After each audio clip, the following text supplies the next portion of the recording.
Photograph source, Senate Democrats, CC by 2.0. A new poll shows that support for former Vice President Joe Biden is falling. The survey, produced by Monmouth University, shows Biden dropping from 32% amongst Democratic and Democratic-leaning voters in June, when Monmouth produced its last poll, to below 19% now. The stats, meanwhile, place Biden's two progressive competitors, Bernie Sanders and Elizabeth Warren, ahead at 20% each. It seems almost certain, therefore, that if one of them were to drop out and endorse the other, it would propel the remaining candidate well above Biden and into clear frontrunner status. Given what is at stake, it is imperative that one of them do so. The prospect of 4 more years of the reality TV conman buffoon in the White House risks not only a completely breakdown in functioning government, it would also embolden him to turn his second administration into an authoritarian one. He has already said that he might stay longer if his base demand that he do so. In July, an administration aide said during an interview with Fox News that Trump told White House staff that he is not going to be beholden to courts anymore. These are clear signs of an authoritarian fascist in the making. There will surely be those who claim that Warren represents the better choice.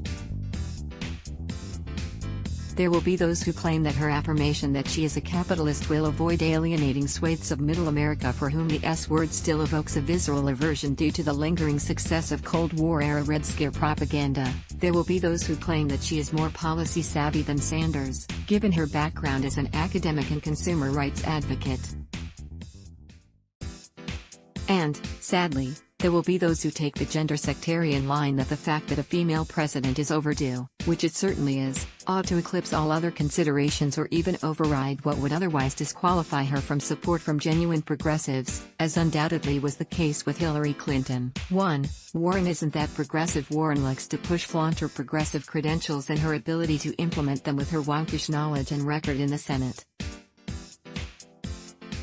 The reality, however, is that her policies aren't nearly as progressive as Sanders are. And worse still, she has already shown a willingness to water down her proposals in the event that she win the presidency. For instance, in a recent New York Times survey, Warren responded to a question about Medicare for All by stating, "There are a lot of different ways to get there. Medicare for All has a lot of different paths." In other words, she is not in principle committed to a full-blown public system that would eliminate the power of the private insurance industry. As has been shown by extensive research, only by taking these profit-seeking entities out of the equation can cost be effectively brought down. Yet clearly she cannot bring herself to rule out an incremental approach favored by Biden and other establishment Democrats. 2. Sanders is better on foreign policy. Perhaps the most crucial issue of our time, Bernie Sanders has been a consistent critic of ill-considered U.S. military interventions and has been at the forefront of opposing them in Congress.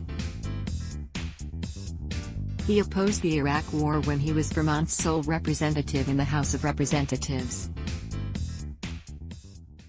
In the Senate he was the lead sponsor of the historic resolution that invoked the War Powers Act to enable Congress to withdraw U.S. support for the Saudi-led war in Yemen. Far from moving to the center in an effort to court the middle ground, Sanders has actually been moving to the left on the issue throughout the current Democratic primary campaign.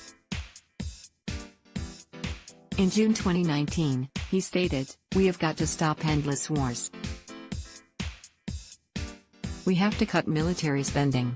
Crucially, he has indicated that the only way to bring down military spending is by confronting the system of private interests that keeps it so high in the first place. In May 2019, he said, "We need to take on the military-industrial complex."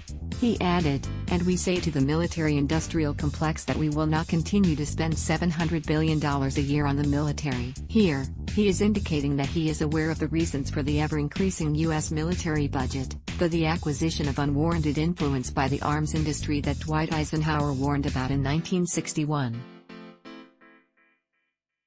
Elizabeth Warren, on the other hand, voted in favor of the most recent defense bill in 2017 that Sanders pointed out will raise military spending to a record $700.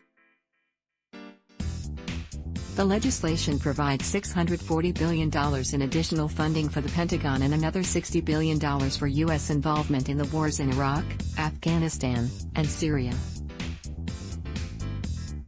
Amongst the 8 no votes were those from Sanders and Libertarian Republican Rand Paul.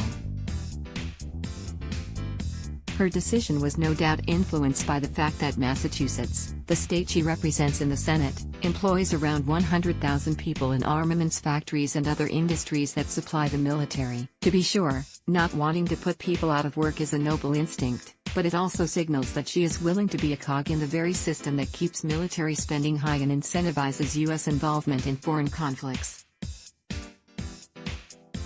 3. Sanders has more political experience. As much as Warren supporters like to tout her academic career, policy knowledge and work with the Obama administration on consumer rights, she has a much sparser political resume than Sanders. Whereas Warren hasn't even completed her first term in the U.S. Senate, Sanders has been in Congress for close to 3 decades, between 1991 and 2007 as Vermont's member of the House of Representatives and from 2007 to the present as one of its 2 senators. Throughout this time he has been at the cutting edge of introducing and co-sponsoring progressive legislation, including fighting for campaign finance reform, the reintroduction of the Glass-Steagall Act, a $15 an hour minimum wage, and workplace democracy. He founded the Congressional Progressive Caucus and has served as the chair of the Committee on Veterans Affairs and the ranking member of the Committee on the Budget. Warren, on the other hand, has only served as ranking member of 1 subcommittee and has nowhere near Sanders' legislative record.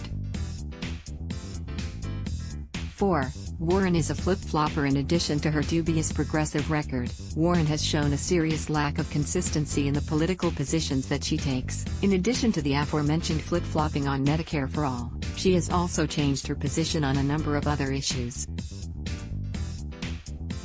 On so-called school choice, Warren did a complete 180 on the issue between the early 2000s and her bid for the Democratic nomination. In her book The Two-Income Trap, published in 2003, she argued in favor of a school voucher-type system.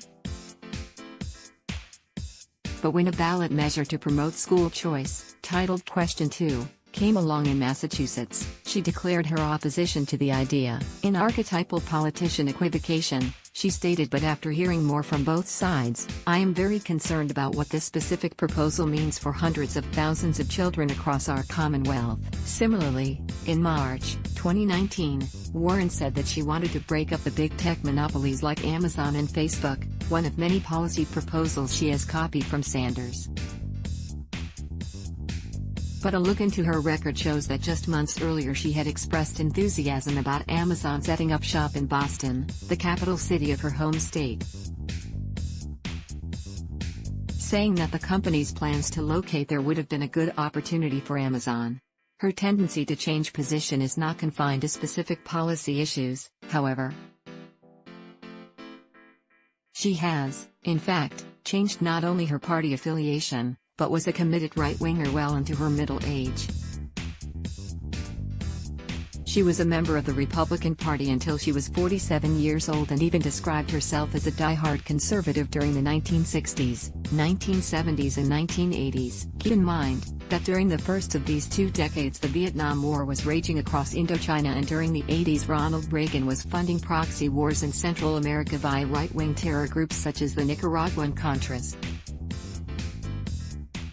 In addition, being a die-hard conservative in the 60s specifically translated to support for the infamous 1964 Republican presidential contender Barry Goldwater, who opposed the implementation of the Civil Rights Act.